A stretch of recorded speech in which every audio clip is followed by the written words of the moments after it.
नमस्कार साथियों, हस्तकला पार्ट 4 आज अपने लेके आए हैं। हस्तकला का चौथा पार्ट अपने पढ़ेंगे आज। इससे पहले मैं 3 पार्ट आपको करवा चुका हूं और आज अपन चौथा पार्ट इसका पढ़ेंगे। चौथे पार्ट में हम बात करेंगे छोटी छोटी 4 या 5 ऐसी कलाओं की जिनके अंदर अंतर समझना बहुत ही ज़्यादा ज़रूरी हो जाता है। बहुत बारीक बारीक अंतर है उनके अंदर और अक्सर क्या होता है कि बच्चे उनकी जो डेफिनेशन है, परिभाषाएं हैं, उनमें कंफ्यूज रहते हैं और इसीलिए ये जो 5 कलाएं हम पढ़ेंगे, 4 या 5 कलाएं, इनको हम टेबल बना के एक कंपैरिजन में पढ़ेंगे और बहुत ही ज़्यादा महत्वपूर्ण बात है और इसलिए ध्यान देना आप इस पर। सबसे पहले मैं बात करूँगा यहाँ पे मीनाकारी की। सबसे पहले मैं मीनाकारी की बात यहाँ पे करूँगा। मीनाकारी के बाद में अपन बात करेंगे यहाँ पे कुंदन कला की। कुंदन कला, कुंदन कला के बाद हम बात करेंगे यहाँ पे तहनीशा की और तहनीशा के बाद हम बात करेंगे यहाँ पे कोफ्तगिरी की। कोफ्तगिरी। इसके बाद में हम बात कर लेंगे यहाँ पे मुरादाबादी वर्क। मुरादाबादी वर्क की हम बात करेंगे।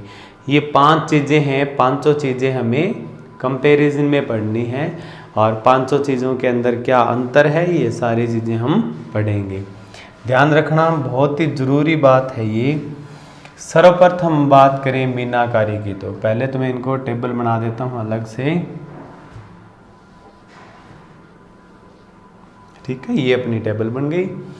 मीनाकारी, मीना या मीणा, मीणा जनजाति अलग है और ये मीना या जो मीणा होता है, छोटे छोटे प्लास्टिक के या कांच के मोती होते हैं जिनको अपने मणियाँ या मीणियाँ या मीणा बोलते हैं और सोने के आभूषण पे छोटे छोटे मणियों की या छोटे छोटे मोतियों की जड़ाई करना कहलाएगा मीनाकारी।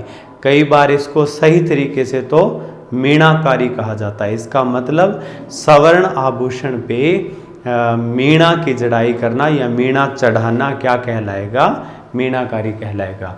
तो मैं यहाँ पे इसकी परिभाषा लिखता हूँ। स्वर्ण आभूषण पे, स्वर्ण आभूषण पे मीणा चढ़ाना। स्वर्ण आभूषण पे मीणा चढ़ाना। मीणा यहाँ पे चढ़ाना मतलब देखो इसकी जड़ाई करना रहेगा। चढ़ाना ऐसा नहीं रहेगा कि सोने के आभूषण पे कोई मीणा जनजाति का आदमी है उसको अपने उसके ऊपर चढ़ा दे तो क्या बनेगा, कुछ नहीं बनेगा, बना बनाया है वो भी टूट जाएगा। ठीक है, तो इस पे बहुत ही ध्यान देना आप। सोने के आभूषण पे मीणा चढ़ाना कहलाएगा मीनाकारी। अब देखो ये जो कला है, परीक्षा में सबसे ज़्यादा बार पूछा जाने वाला प्रश्न है कि यह कला लाहौर से जयपुर, लाहौर से जयपुर, जयपुर का राजा था मान सिंह प्रथम। मान सिंह प्रथम इस कला को लाहौर से जयपुर लाया था। पहले ये कला मुगलों के साथ लाहौर में आई थी। ठीक है, इसके बाद में ये जो कला है ये लाहौर में सिख जाति के लोगों द्वारा, सिख धर्म के लोगों द्वारा इस कला को किया जाता था और अकबर के काल में मान सिंह लाहौर जाता है और वहाँ से इसके कुछ सिख कलाकारों को लेके जयपुर आता है। तो पूछे वर्तमान में ये कला मीनाकारी कहाँ की प्रसिद्ध है, तो हमें बतानी है जयपुर की। अब इसके बाद में देखो मोस्ट इम्पॉर्टेंट क्वेश्चन यहाँ पे बनता है कि कौन कौन से रंगों का प्रयोग होता है। तो देखो विद्वानों, यहाँ पे लाल और हरे रंग का प्रयोग इसमें होता है। आपने देखा होगा कि आर्टिफिशियल जो ज्वेलरी आती है उसमें गले के कुछ आभूषण होते हैं, तो उनमें आपने देखा होगा ज़्यादातर 2 ही कलर का यूज़ किया जाता है। एक तो सोने के आभूषण पे लाल रंग और दूसरा हरे रंग का प्रयोग किया जाता है। तो ये अपनी कला कहलाएगी मीनाकारी। अब देखो बात करें कि कौन सी जाति के लोग करते हैं, तो सिख जाति के लोग करते हैं। अब हम बात करेंगे इसके प्रकार की, ठीक है, मीनाकारी के प्रकार की बात करेंगे। देखो बूंद है, तिल है, बूंद है, तिल है, छटवा है और शबनम है। शबनम, ठीक है, बूंद, तिल, छटवा और शबनम किसके प्रकार हो जाएंगे? मीनाकारी के प्रकार हो जाएंगे। जब प्रश्न डीपली उठाया जाता है तब पूछा जाता है कि बूंद, तिल, छटवा और शबनम क्या है। ठीक है, हो सकता है आपको पहला ऑप्शन ये मिले खाद्य पदार्थों के प्रकार है, तो अपन सोचेंगे कि हाँ भाई तिल है और ये चीज़ें, बूंद है कुछ और शबनम है, ये कोई चीज़ें होगी खाने वाली, लेकिन ऐसा नहीं, ये सारे के सारे मीनाकारी के टाइप हैं। अब इसके बाद में देखो यहाँ पे ये कला जो है जयपुर में की जाती है, और मीनाकारी का जादूगर, मीनाकारी का जादूगर, मीनाकारी का जादूगर कहते हैं सरदार कुदरत सिंह को। मीनाकारी का जादूगर सरदार कुदरत सिंह जी को कहा जाता है। ये बोर्ड अपनी थोड़ा सा इधर वाली साइड और यूज़ कर लेंगे, क्योंकि इसमें कुंदन कला में मैटर ज़्यादा नहीं है, अपने थोड़ा सा इसको मैटर को यहाँ ले आएंगे। तो मीनाकारी का जादूगर रहेगा सरदार कुदरत सिंह। अब अगर हमारे से पूछे कि और कौन कौन से कलाकार हैं इसके वर्तमान में, ठीक है, तो अन्य कलाकारों में देखो इसमें बात करेंगे हम शोभा सिंह जी हो गए, श्याम सिंह जी भी हैं, हरी सिंह जी भी है, किशन सिंह जी भी हैं, ठीक है, हरी सिंह जी है, किशन सिंह जी, ये सारे के सारे जो कलाकार हैं ये किससे संबंधित हो जाएंगे? मीनाकारी से संबंधित। रीट में सेकंड ग्रेड में आरपीएससी का सबसे फेवरेट प्रश्न बनता है, इतना ही पूछते हैं केवल कि मीनाकारी कहाँ की फेमस है। तो देखो लाहौर से जयपुर मान सिंह लाया था, तो मीनाकारी कहाँ की फेमस हो जाएगी? जयपुर की। तो अब हम दूसरी कला पढ़ेंगे जिसका नाम है कुंदन कला। कुंदन कला में देखो क्या होता है कि सोने का कोई आभूषण है, जैसे अंगूठी है, उस पे कीमती नग, पत्थर या स्टोन की जड़ाई करना कहलाएगा कुंदन कला। तो दोनों में अंतर क्या हो गया? देखो सोने के आभूषण पे मीणा या मोती की जड़ाई करना तो मीनाकारी है, लेकिन सोने के आभूषण पे कीमती नग, पत्थर या स्टोन की जड़ाई करना कहलाएगा कुंदन कला। तो देखो बारीक बारीक अंतर है, ध्यान रखना इसमें। सवर्ण आभूषण पर कीमती नग या स्टोन की जड़ाई, कीमती स्टोन या नग की जड़ाई। पूछ ले पेपर वाला की कला कहाँ की है, तो आपको बतानी है जी, कला है जयपुर की।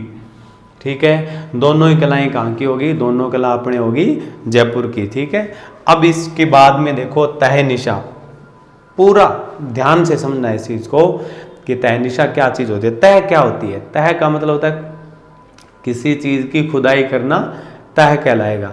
और तहनिशा में क्या हो जाएगा कि किसी पीतल के बर्तन की थोड़ी थोड़ी खुदाई करनी है किसी मशीन या ड्रिल से।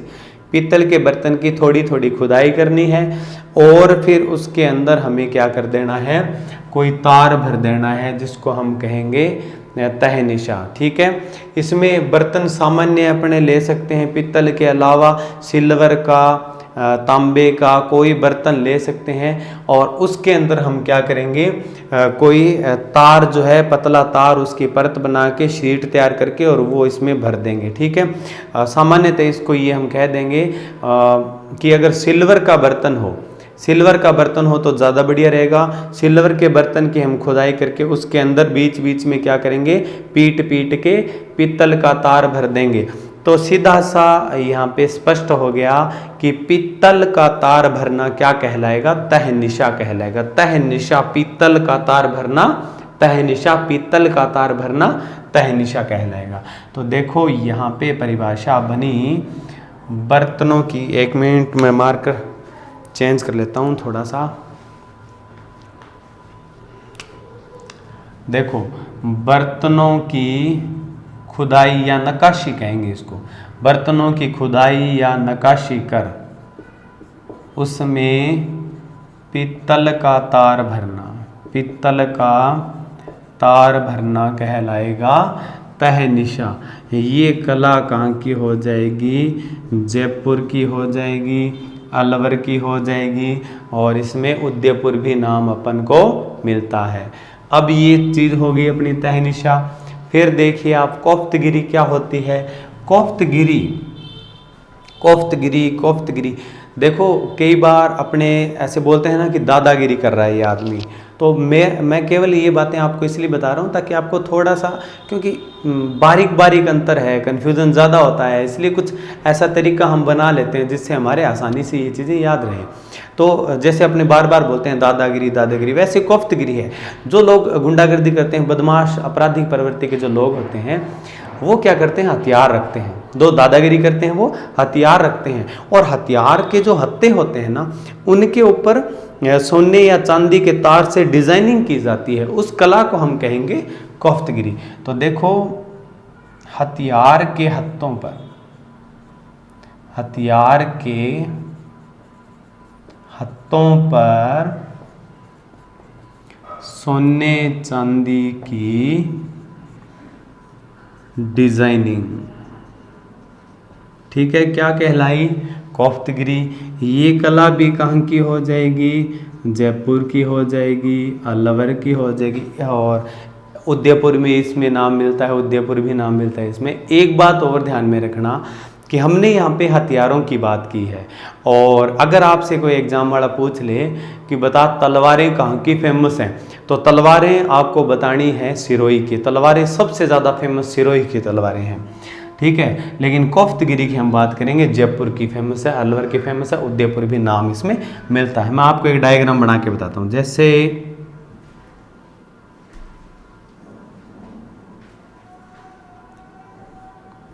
ये कोई अपने पास में एक तलवार है, और राजा महाराजाओं की जो तलवार होती थी, उनका हत्था सिंपल नहीं होता था, सामान्य नहीं होता था, उसके ऊपर इस प्रकार से डिजाइनिंग की हुई होती थी, इस प्रकार से डिजाइनिंग की होती थी। तो ये जो कला है, अब डिजाइनिंग क्या, थोड़ी थोड़ी खुदाई करके इसमें सोने या चांदी का तार जो है वो पीट के उसके अंदर सेट कर दिया जाता था। तो ये काम कहलाया अपना कोफ्तगिरी। इसके बाद में मुरादाबादी है। मुरादाबादी वर्क क्या होता है? देखो अब की बार बर्तन ही पीतल का है, और पीतल के बर्तन को थोड़ी थोड़ी उसकी नक्काशी या खुदाई करके उसके ऊपर मोर, तोता, फूल, पत्ती को डिजाइनिंग बना देंगे, ठीक है। आपने देखा होगा घरों में कई बर्तन ऐसे होते हैं जिनके ऊपर ड्रिल या मशीन के द्वारा ऐसे नाम लिखा होता है, अभी ये थाली है फलाना राम की है, ये बाल्टी फलाना राम की है, ताकि जब गुम हो जाएं तो ढूंढने में बड़ी आसानी रहती है उनको, ठीक है। और लड़ाइयाँ ना हो, लड़ाइयाँ रोकने के लिए ये दिखाया जाता है, ये देखो इसके ऊपर तेरे ताऊ जी का नाम है, तेरा चाचा का नाम है, तेरा दादा का नाम है, ठीक है, ऐसे। तो मुरादाबादी काम का मतलब क्या हो गया? पित्तल के बर्तन की नक्काशी, पित्तल के बर्तन की नक्काशी क्या कहलाएगी? मुरादाबादी काम कहलाएगा, ठीक है। ये काम भी कहाँ का है? जयपुर का। ये काम कहाँ का हो जाएगा? जयपुर का हो जाएगा, ठीक है। तो ये 5 कलाएं हमने आज पढ़ी। पांचों में अंतर देखो। मीनाकारी का मतलब होता है सोने के आभूषण पे मीना चढ़ाना, मीनाकारी कहलाया। सोने के आभूषण पे कीमती नग, पत्थर या स्टोन की जड़ाई कुंदन कला कहलाई। इसके बाद में देखो किसी भी धातु के बर्तनों की खुदाई करके उसमें बीच बीच में पीतल का तार भर देना, पीतल का तार भरना तहनिशा कहलाया। कोफ्तगिरी मैंने बताया, कोफ्तगिरी जैसे दादागिरी होती है, फिर वो हथियार रखते हैं, हथियार के हत्थे पे सोने चांदी की डिजाइनिंग क्या कहलाई? कोफ्तगिरी कहलाई, जो मैंने डिजाइन आपको बना के बताया। मुरादाबादी में क्या होता है? अब की बार कोई उसमें भरना कुछ नहीं है, अब की बार बर्तन ही किसका है? पीतल का बर्तन है। और पीतल के बर्तन के बाहर वाली साइड क्या कर देनी है, किसी ड्रिल या मशीन से थोड़ी थोड़ी खुदाई कर देनी है, अलंकरण बना देने हैं, वो मुरादाबादी वर्क कहलाएगा। फटाफट स्क्रीनशॉट ले लो इसका, फिर अपन आगे बढ़ेंगे।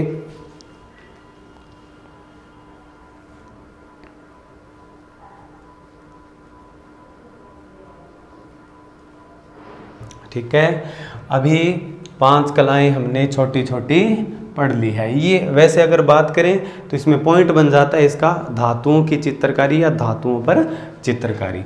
अब हम धातुओं की चित्रकारी में एक कला की बात करेंगे जिसका नाम है थेवा।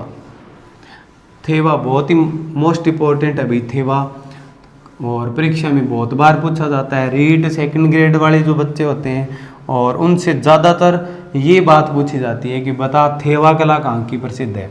तो थेवा कला पूछ ले, सीधा सीधा उत्तर रहेगा कि थेवा कला जो है वो प्रतापगढ़ की फेमस है। क्या होता है थेवा, कैसे बनी थेवा, मैं आपको इसके बारे में बताऊंगा। देखो ध्यान रखना, कला का नाम है थेवा,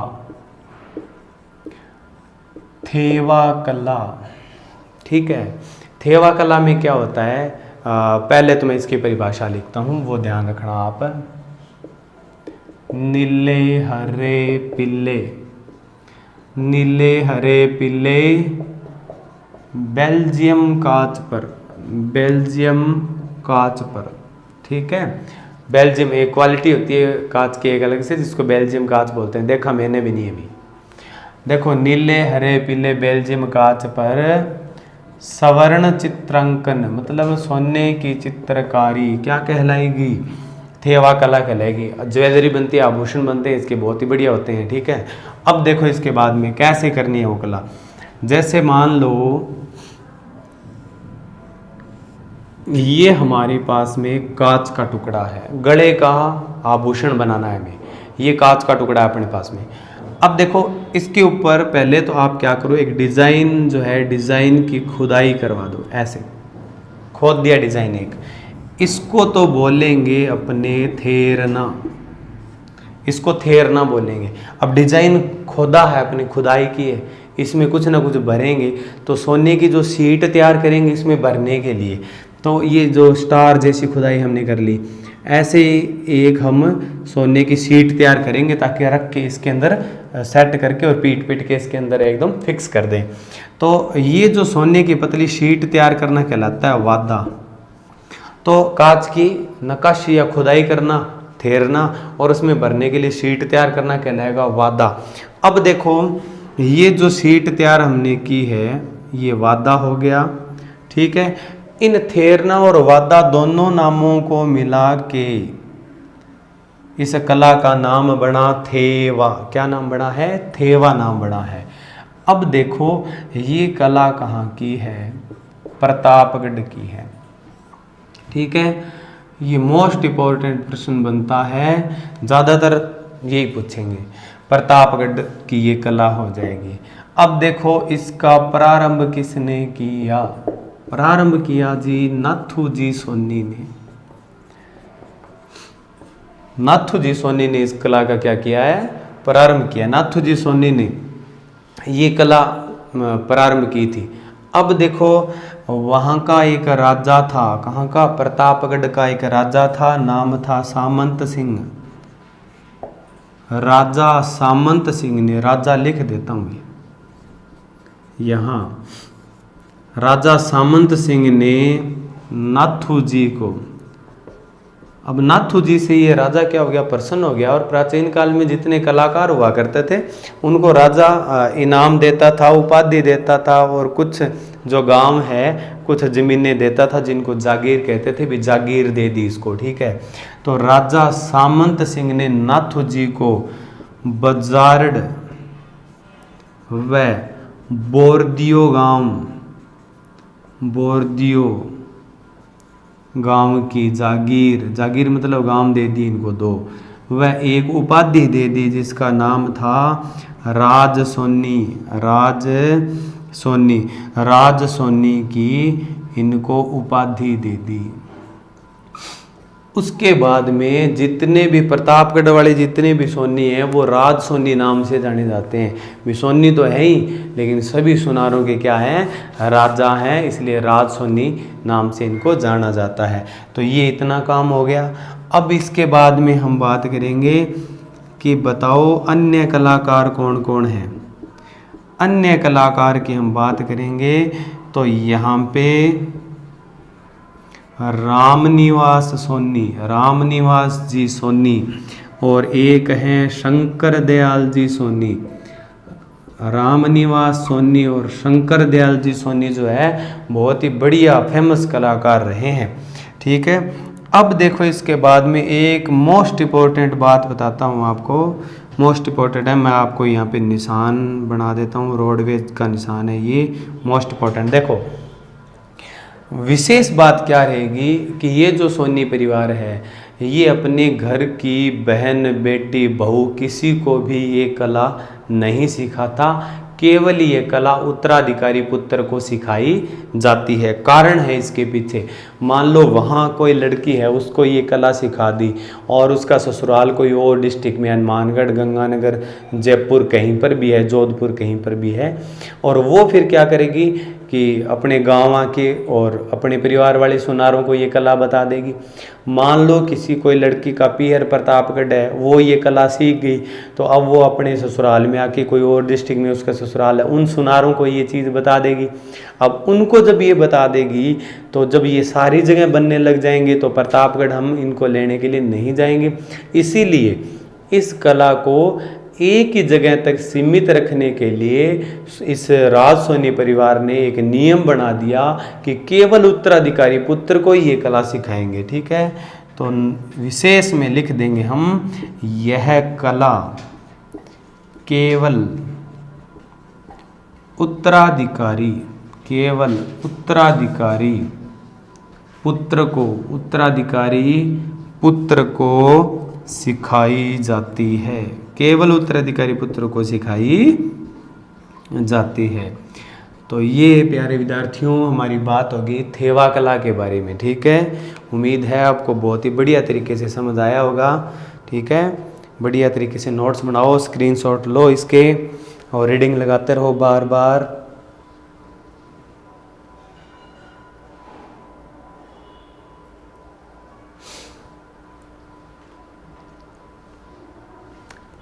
हाँ, अभी अपने इसमें आगे बढ़ेंगे। थेवा कला होगी, मीनाकारी, कुंदन कला, मुख्य मुख्य कुछ कलाएं हमने कंप्लीट यहाँ पे कर ली है, और थेवा कला हो गई है, ये धातुओं से रिलेटेड थी सारी की सारी। अब मैं आपको पढ़ाऊँगा लकड़ी से जितनी चीज़ें बनती है उन चीज़ों के बारे में मैं आपको बताऊँगा यहाँ पे, तो ध्यान रखना। और लकड़ी से पहले मेरे ख्याल से अपने बंदेज कला कर लेते हैं, वस्त्र की रंगाई छपाई है उसके बारे में बात कर लेते हैं, बड़ी शानदार बात है वो मैं आपको पहले करवा देता हूँ। ठीक है, अब इसमें देखो आप, यहाँ पे अपन बात करेंगे वस्त्र की रंगाई और छपाई, वस्त्र की रंगाई और छपाई की हम बात करेंगे। देखो रंगाई अलग है, छपाई अलग है, दोनों में अंतर है।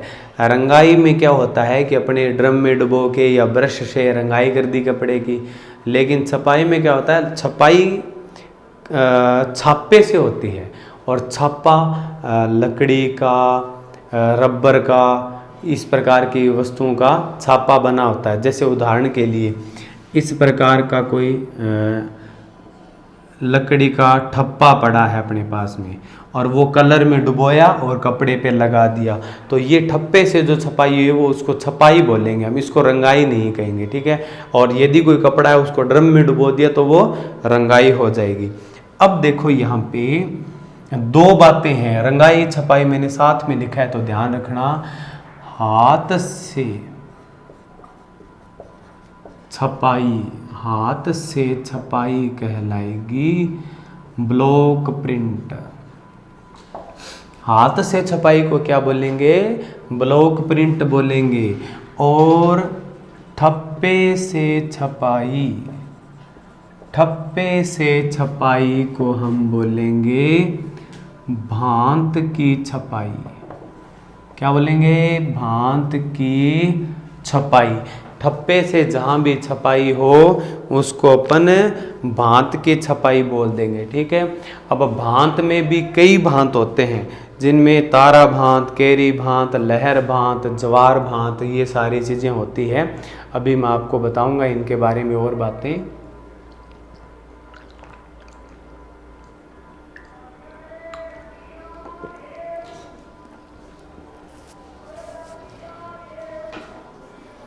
अब देखो इनमें जो और जो अंतर रहेगा वो ध्यान रख लेना। ब्लॉक प्रिंट की बात हमने कर ली है, भांत की छपाई की हमने बात कर ली है। अब देखो कपड़े की जो रंगाई करने वाला आदमी है, रंगाई करने वाला आदमी कहलाएगा रंगरेज, या इसको हम नीलगर कहते हैं। कपड़े की रंगाई करने वाला आदमी रंगरेज या नीलगर कहलाएगा, और कपड़े की छपाई करने वाला कहलाएगा छिंपा। कपड़े की छपाई करने वाला, कपड़े की छपाई करने वाला आदमी कहलाता है छिंपा कहलाता है। ठीक है। रंगाई छपाई की हमने बेसिक बातें कर ली। अब इसके बाद में देखो पहला जो नाम था ब्लॉक प्रिंट, तो कुछ मुख्य प्रिंट की अपने बात कर लेते हैं। राजस्थान की मुख्य 4-5 एक प्रिंट है, और प्रिंट नाम आ गया, इसका मतलब छपाई किससे हो रही है? हाथ से छपाई हो रही है। ठीक है। और भांत नाम आ जाए, इसका मतलब उसकी छपाई किससे हुई है? ठप्पे से छपाई हुई है। भांत के बारे में थोड़ी सी एक बात और बताऊंगा आपको। मुख्य प्रिंट में जैसे देखो पेपर में ज़्यादा बार पूछा गया है अजरक प्रिंट। अजरक प्रिंट है बाड़मेर की, अजरक प्रिंट बाड़मेर की है। एक है मलेर प्रिंट, मलेर प्रिंट, मलेर प्रिंट कहाँ की है? बाड़मेर की। मलेर प्रिंट भी बाड़मेर की। देखो बाड़मेर में एक देवता थे जिनका नाम था मल्लीनाथ जी, और मल्लीनाथ जी के नाम से बाड़मेर का नाम पड़ा मालानी क्षेत्र। बाड़मेर का नाम मालानी पड़ा, और मालानी क्षेत्र में जो ये जो प्रिंट है इसका नाम क्या पड़ गया? मलेर प्रिंट। और यहाँ जो भेड़ पाई जाती है उस भेड़ का नाम भी मालानी भेड़ पड़ गया। ठीक है। अब देखो मलेर प्रिंट बाड़मेर की हो जाएगी। इसके बाद में हम बात करेंगे आगे सांगानेरी प्रिंट। सांगानेर कहाँ है? जयपुर में। सांगानेरी प्रिंट जयपुर की। इसकी परीक्षा में आने लायक मैं महत्वपूर्ण बात है वो आपको बता देता हूँ इस प्रिंट की, कि सांगानेरी प्रिंट में प्राकृतिक रंगों का प्रयोग होता है। प्राकृतिक रंगों का प्रयोग इसमें होता है। बाकियों में कृत्रिम जो प्रयोगशाला में इनमें लैब में बनाए गए जो रंग है उनका प्रयोग होता है, लेकिन सांगानेरी प्रिंट में प्राकृतिक रंगों का प्रयोग होगा। इसके बाद में हम बात करेंगे बगरू प्रिंट की। बगरू जयपुर में है, तो बगरू प्रिंट भी जयपुर की हो जाएगी। ठीक है। और ये जो बगरू है ये छपाई के लिए, हाथ से छपाई के लिए बड़ा फेमस माना जाता है। हाथ से रंगाई छपाई के लिए बगरू बहुत ही ज़्यादा फेमस है। ठीक है। इसके बाद में पेपर में ज़्यादा पूछा जाता है जाजम प्रिंट, जाजम प्रिंट या दाबू प्रिंट। जाजम प्रिंट या दाबू प्रिंट, इसका नाम दाबू है। जाजम प्रिंट या दाबू प्रिंट ये है आकोला की, और आपका ये आकोला पड़ता है चित्तौड़गढ़ में। ठीक है। चित्तौड़गढ़ जो जिला है उसमें आकोला नाम की जगह है, और इस आकोला में ये छपाई करने वाले छिंपे भी बहुत रहते हैं, इसलिए इस आकोला को छिंपों का आकोला भी कहते हैं, छिंपों का आकोला कहते हैं। और यहाँ एक माता का मंदिर भी है, ध्यान रखना, बडली माता का मंदिर है। बडली माता का मंदिर आकोला में है, और बडली माता की तांती बांधने से बीमार आदमी स्वस्थ हो जाता है। तो ये जाजम या दाबू प्रिंट है, ये कहाँ की फेमस हो जाएगी, अकोला की। और अकोला कहाँ पड़ता है, चित्तौड़गढ़ में पड़ता है। ठीक है, अब ये तो मेन प्रिंट की अपने बात होगी। याद रखना दाबू प्रिंट अलग है और एक मैं आपको दाबू कला करवाऊंगा अलग से, वो अलग बात हो जाएगी भाई। दाबू कला जो मैं करवाऊंगा आपको, उसमें क्या होता है कि किसी भी कपड़े पे जहाँ रंग नहीं चढ़ाना है वहाँ पे पहले तो एक चित्र बना देंगे और उस चित्र पे मोम, मिट्टी या गेहूं का बिंधन, इन चीज़ों का क्या करते हैं, उसके ऊपर लेपन या दाबू लगा देते हैं ताकि कपड़े को जब रंग में डुबोएं तो वहाँ पे रंग ना चढ़े। तो वो जो लेपन लगाया वो दाबू अलग होता है, वो दाबू कला अलग है, वो आगे पढ़ेंगे हम। यहाँ केवल दाबू प्रिंट है इसका नाम। ठीक है, दाबू प्रिंट या जाजम प्रिंट कहाँ की, अकोला गांव चित्तौड़गढ़ की हो जाएगी। फिर हम बात करें अगर भांत की छपाई की, तो भांत में देखो मैं आपको यहाँ थोड़ा सा समझा देता हूँ कि अगर भांत की छपाई का मतलब क्या हुआ, ठप्पे से छपाई। अगर वो ठप्पा ऐसा बना है तो ये तारा भांत की छपाई होगी। यदि ठप्पा ऐसा बना है,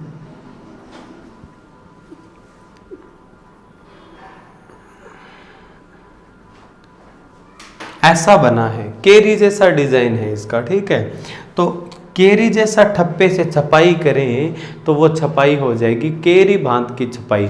और ऐसी जो ओढ़नी बनेगी, अलग अलग भांत और होंगे, भांत कई भांत के भांत होते हैं भाई।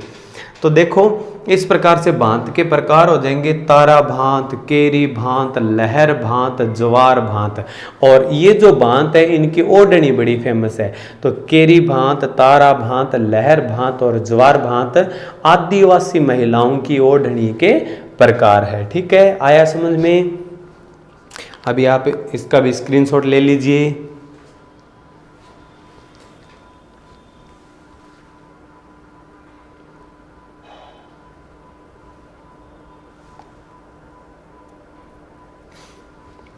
ठीक है, ले लिया। अब इसके बाद में देखो वस्त्रों के रंगाई छपाई में हम बेसिक बातें हमने यहाँ पे की है।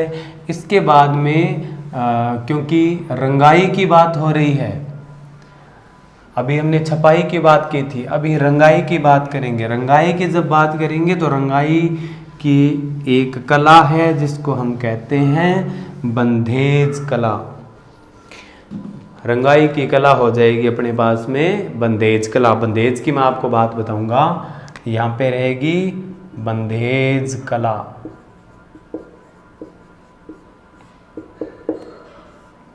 बंधेज कला देखो, बंधेज कला को अंग्रेजी में बोलेंगे, अंग्रेजी मेरे को कम आती है, स्पेलिंग में मिस्टेक हो सकती है, tie and die.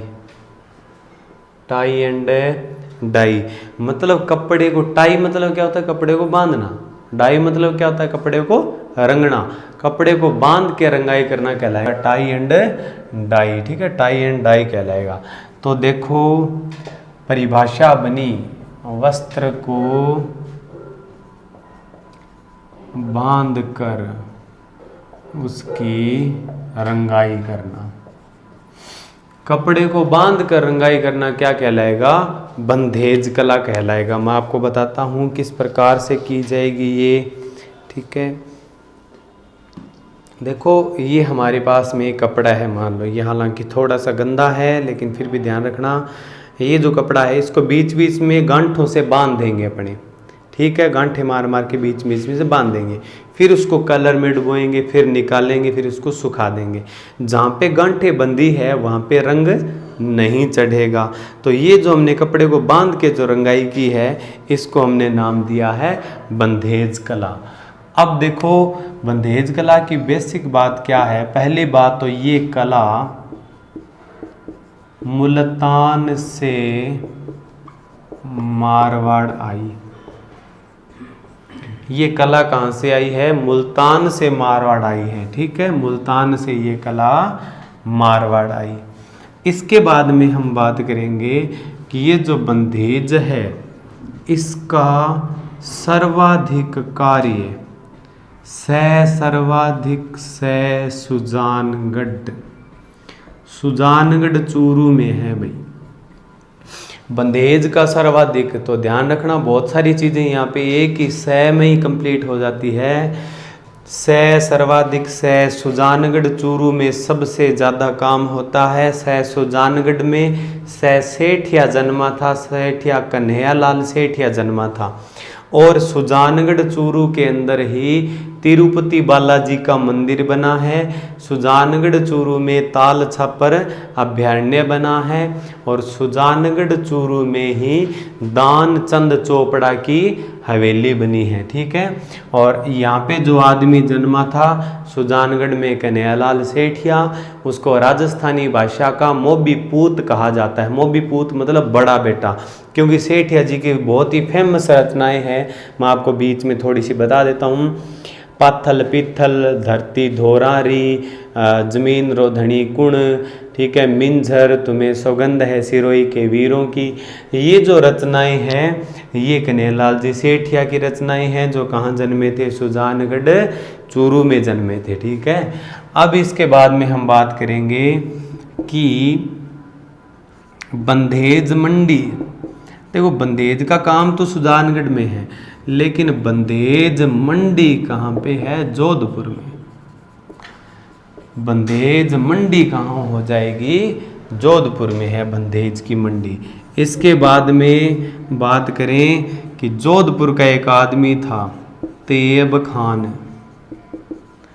Tayyab Khan Jodhpur को बंधेज कला के लिए पद्मश्री अवार्ड मिला था। पद्मश्री अवार्ड मिला था। इसका मतलब बंधेज कला का एक फेमस कलाकार कौन हुआ? तैयब खान, ठीक है। इसके बाद में हम बात करेंगे कि सिक्कर में बंधेज कला की नींव दो भाइयों ने रखी, अपने ही थे ये दोनों आदमी, फूलजी भाटी।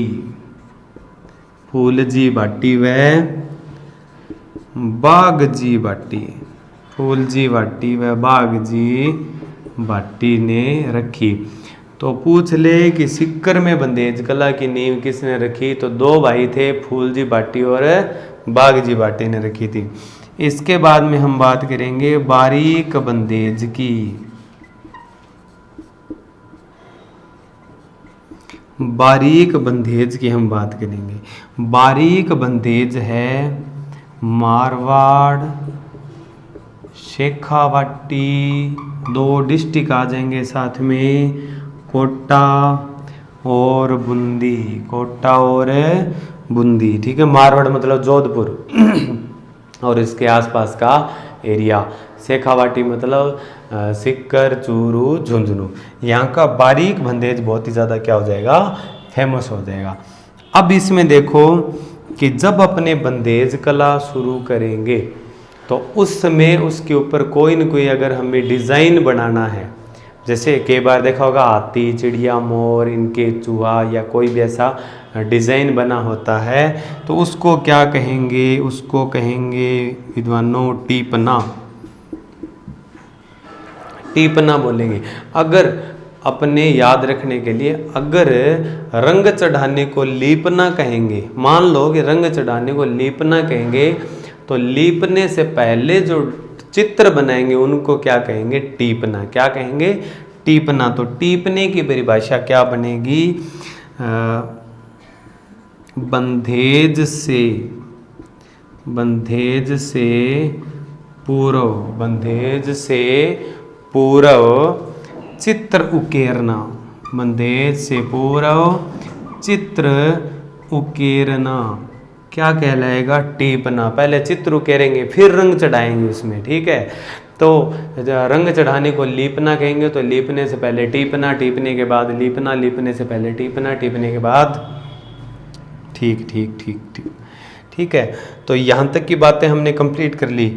अब एक देखो बंदेज में भी सारा बंदेज एक जैसा नहीं होता, अलग अलग उसमें डिजाइनिंग होती है। कई जगह आपने देखा होगा कि बंदेज की कोई चुनड़ी आती है, उसके ऊपर छोटे छोटे डॉट डॉट डॉट ऐसे कुछ बिंदु है जिन पे रंग नहीं चढ़ाते, खाली पड़े रहते हैं, हमने देखा होगा डिजाइन। तो उसको कहेंगे नग बांधना, उसको हम क्या बोलेंगे, नग बांधना कहेंगे, नग बांधना। ठीक है, नग बांधना। अब देखो नग बांधने का मतलब क्या हो जाएगा, जैसे ये कपड़ा है हमारे पास में, एक कील लगा दी और यहाँ पे गांठ बांध दी, एक कील लगा दी फिर यहाँ पे गांठ बांध दी, एक कील लगा दी फिर यहाँ पे गांठें बांध दी हमने। तो गांठें बांधी बहुत सारी कई जगह, ठीक है। अब इनको हम ड्रम में डुबोएंगे, कलर में डुबोएंगे, उसके बाद में क्या करेंगे, इसको सुखा के गांठें खोल देंगे। तो जहाँ पे गांठें बंधी थी वहाँ पे रंग नहीं चढ़ेगा, तो उस क्रिया को क्या बोलेंगे हम, नग बांधना कहेंगे। आपने देखा होगा कि कई बार अपने चुनड़ी लेके आते हैं तो उनमें कई कई जगह गांठें बंधी होती है, बंदेज की चुनड़ी में बीकानेर वाली लेके आते हैं तो गांठें बंधी रहती है, और फिर उनमें खींच खींच के हम धागे बाद में अलग करते हैं, निकालते हैं उनको। तो ये काम क्या कहलाएगा, नग बांधना कहलाएगा। तो नग बांधना का मतलब क्या होता है, कपड़े पर छोटी छोटी गांठें बांधना, कपड़े पे छोटी छोटी गांठें बांधना क्या कहलाएगा, नग बांधना कहलाएगा। ठीक है, तो ये जो नग बांधना है, यहाँ पे जो गांठें बंधी है वहाँ पे अपन ने रंग नहीं चढ़ेगा। ये भी बंदेज का टाइप हो गया, टीपना भी बंदेज का टाइप है, नग बांधना भी बंदेज का टाइप है। थोड़ा सा हल्का दिख रहा है, इसको दोबारा लिखने की जरूरत है क्या, दोबारा इसको मार्क करने की, चलो कोई दिक्कत नहीं, आपको दिख जाएगा। ये वाली लाइन थोड़ा सा, मैं ये बाटी जो है ये इसको थोड़ा सा अंडरलाइन कर देता हूँ, हाईलाइट कर देता हूँ थोड़ा सा, ये ज़रूरी है भी। ठीक है, तो हाँ इसका स्क्रीनशॉट ले लो भाई।